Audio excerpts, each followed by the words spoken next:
तस्येदिशे शततमञ्जलिरेष पुष्पे प्रक्षिप्यते रसभरे मधुरे दुरेफे जागर्ति यत्र भगवान् गुरुचक्रवर्ती विश्वोदया प्रणनाटक नित्य साक्षी।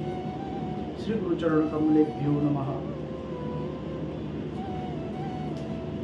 भगवान आदि गुरु शंकराचार्य जी की प्रश्नोत्तरी मणिमाला में हम लोग प्रवेश कर रहे हैं और हमने अभी गुरुदेव से प्रार्थना की कि वह अपना आशीर्वाद हम पर बनाए रखे और चारों दिशाओं की जो सुंदर सुंदर पुष्प है वो गुरुदेव को अपनी सुगंध प्रदान करें, जिस दिशा में भी हमारे गुरुदेव विराजमान हो।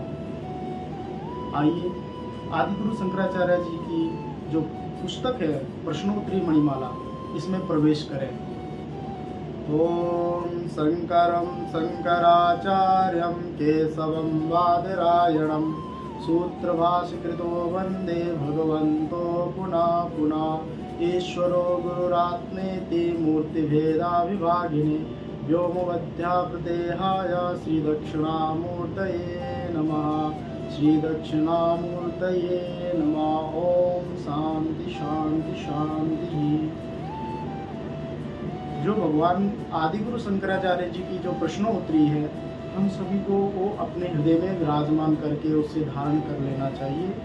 और आदि गुरु शंकराचार्य जी की जो प्रश्नोत्तरी मणिमाला है, इसमें जो प्रश्न उत्तर है वह एक अद्भुत है और हर साधक को अपने जीवन में उसे उतार लेना चाहिए। आइए प्रथम श्लोक में प्रवेश करें।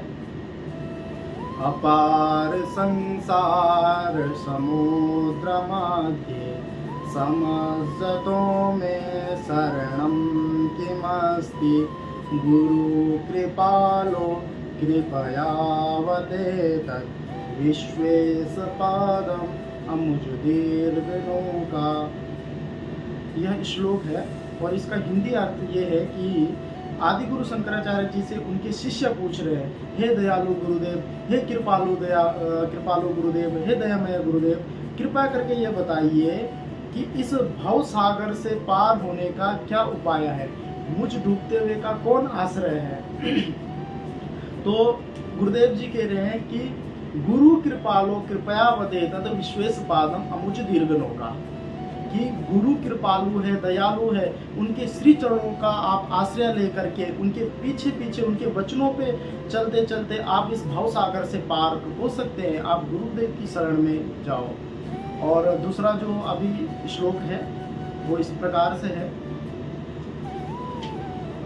बद्धो हि कोयो विषयानुरागी कावा विमुक्तिर विषये विरक्ति को वास्ति घोरो नरकः स्वदेहा तृष्णा छया स्वर्ग पदम किमस्ति। यह संस्कृत श्लोक है और इसका मैं एक एक करके आपको प्रश्न का उत्तर बताऊंगा।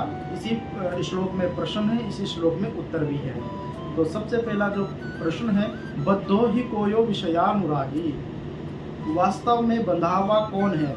वास्तव में बंधा हुआ वह व्यक्ति है जो विषयों से आसक्त है, जो विषयों में फंसा है। काम क्रोध मोह इत्यादि जितने भी विषय के चीजें हैं, इनमें आसक्त होकर के फंसा हुआ है, वही व्यक्ति वास्तव में बंधा हुआ है। और विमुक्ति क्या है, कावा विमुक्ति विषये विरक्ति, इनसे छुटकारा कैसे पाए। तो जो इन चीजों से, इन विषयों से वैराग्य धारण कर ले, इन चीजों को त्याग दे। विषय भोग के जो वस्तु है इनकी अपने जीवन में आसक्ति ना रखे। को वास्ति घोरो नरका स्वदेहा, वास्तव में घोर नरक क्या है। तो स्वयं का ये जो शरीर है, ये जो हाड़ मांस का शरीर है, जो यही वास्तव में नरक है। इसी में हमारी सारी गंदगी भरी है, यही सारा मांस का पिंड है।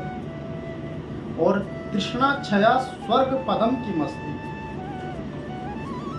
स्वर्ग का पद क्या है। तो भगवान आदि गुरु शंकराचार्य जी कह रहे हैं कि तृष्णा छया स्वर्ग, तृष्णा का क्षय हो जाने से, तृष्णा का नाश हो जाना, मतलब अपने अंदर जो तृष्णा है उसका नाश हो जाए तो हम स्वर्ग समान है, स्वर्ग में रह रहे। जैसे कि आपने देखा होगा कि कई महात्मा लोग, आपने देखा होगा कि जंगल में नागा सन्यासी रहते हैं। हाँ, कई लोग जंगलों में रह रहे हैं, तन में कुछ भी नहीं, विभूति लगाई है, एक लंगोटी पे धारण की हुई है और जंगल में आराम से राजाओं वाला जीवन जी रहे, पेड़ के नीचे छाँव में रह रहे हैं। उनके लिए तो स्वर्ग यही है, और हम लोग जमीन जायदाद इत्यादि में फंसे पड़े हुए हैं, तो हम लोगों को स्वर्ग कहाँ से दिखेगा? हम तो अपने आसक्ति से मुक्ति नहीं हो पाए। तो हमें अपनी तृष्णा को नाश करना होगा, तभी हम इस संसार में स्वर्ग जैसा आनंद ले सकते हैं।